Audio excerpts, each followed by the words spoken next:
தஞ்சையில் வகுப்பறையில் பாடம் நடத்தி கொண்டிருந்த ஆசிரியை குத்தி கொலை செய்யப்பட்டிருக்கிறார். இது பரபரப்பை ஏற்படுத்தியிருக்கிறது. அந்த பகுதியில் கூடுதல் விவரங்களை செய்தியாளர் சதீஷிடம் கேட்கலாம். சதீஷ், என்ன நடந்தது? ஏன் ஆசிரியர் குத்தி கொலை செய்யப்பட்டிருக்கிறார்? இந்த சம்பவத்தில் யார் ஈடுபட்டார்கள்? முழு விவரங்கள் என்ன சதீஷ்? பள்ளியில் பாடம் நடத்தி கொண்டிருந்த பெண் ஆசிரியை குத்தி கொலை செய்யப்பட்ட சம்பவம் தஞ்சாவூர் மாவட்டத்தில் பெரும் பரபரப்பை ஏற்படுத்தியிருக்கிறது. தஞ்சாவூர் மாவட்டம் மல்லிப்பட்டினம் என்ற இடத்துல அரசு பள்ளி செயல்பட்டு வருகிறது. இந்த பள்ளியில ரமணி என்ற பெண் தமிழ் ஆசிரியராக பணிபுரிந்து வருகிறார். அவருக்கு வயது 26 என்று கூறப்படுகிறது. இவர் இன்று காலை பள்ளியிலே சுமார் ஒரு 10:30 மணி அளவிலோ 10:30 to 11 மணி அளவில் பாடம் நடத்தி கொண்டிருந்த போது பள்ளியில் புகுந்த மதன்குமார் என்ற இளைஞர் அவரை சராமாரியாக குத்தியதில் படுகாயமடைந்தார். இந்த சம்பவத்தை தொடர்ந்து ரமணியை உடனடியாக சம்பந்தப்பட்ட பள்ளியில் உள்ள ஆசிரியர்கள் உடனடியாக மருத்துவமனைக்கு கொண்டு சென்றிருக்கிறார்கள்.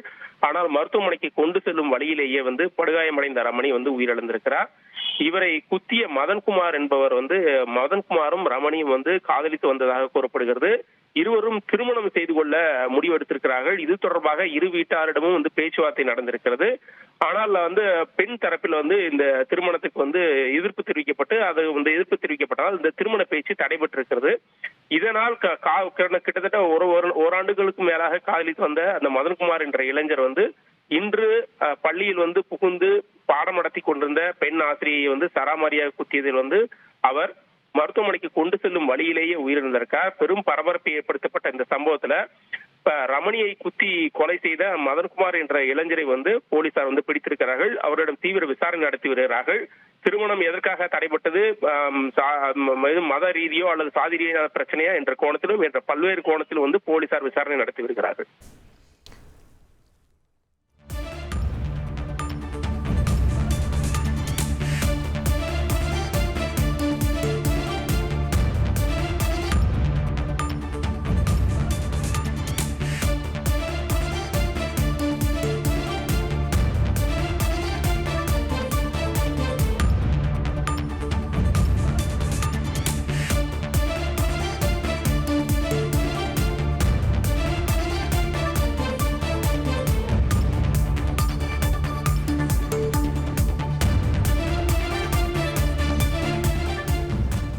சதீஷ், தற்பொழுது ஆசிரியர் ரமணியின் உடல் எங்கு வைக்கப்பட்டிருக்கிறது? இது தொடர்பாக மதன்குமார் மீது எந்தெந்த வழக்குகளில் பதிவு செய்யப்பட்டிருக்கிறது? விவரங்கள் சதீஷ். இல்லம்மா, சம்பவம் நடந்த பின்பாக உடனடியாக பள்ளியில் உள்ள ஆசிரியர்கள் வந்த மதன்குமாரை அடிக்கடி பள்ளிக்கு சென்றிருப்பதால் உடனடியாக அது குறித்து போலீசாரிடம் தகவல் கொடுத்திருக்கின்றனர். இதனைத் தொடர்ந்து உடனடியாக தகவல் கிடைத்த போலீசார் மதன்குமாரை கைது செய்திருக்கிறார்கள். கைது செய்து தற்போது அவரை ரகசிய இடத்தில் வைத்து தீவிர விசாரணை நடத்தி வருகிறார்கள். பள்ளியில் பணிபுரிந்த ஆசிரியர் பாடம் நடத்தி கொண்டிருந்த போது தமிழ் ஆசிரியை குத்தி கொலை செய்யப்பட்ட பெரும் பரபரப்பை ஏற்படுத்தியிருக்கிறது. மேலும் இது தொடர்பாக இவர்களுக்குள் வேற என்ன பிரச்சனை இருந்தது என்பது தொடர்பாகவும் பெற்றோர் தரப்பிலும் அதே போல மதன்குமார் தரப்பிலும் தீவிர விசாரணை நடத்தப்பட்டு வருகிறது. இந்த சம்பவம் பள்ளி வளாகத்தில் நடைபெற்றதால் மாணவர்கள் பலரும் அலறி அடித்து ஓடி இருக்கிறார்கள். ஏனென்றால் வகுப்பறையில் தான் இந்த சம்பவம் நடந்திருக்கிறது. எனவே உடனடியாக பள்ளியில் அங்க இருக்கக்கூடிய அந்த போலீஸ் பாதுகாப்பு போடப்பட்டிருக்கிறது.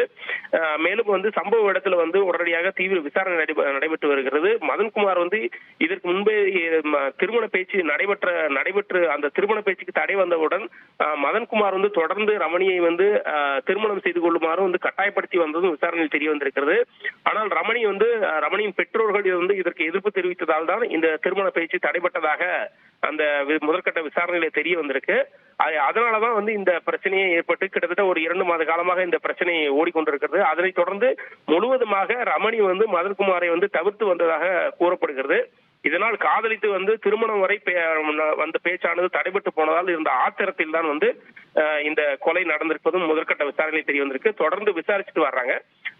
சம்பவ இடத்துல ஒரு போலீஸ் பாதுகாப்பு போடப்பட்டிருக்கிறது.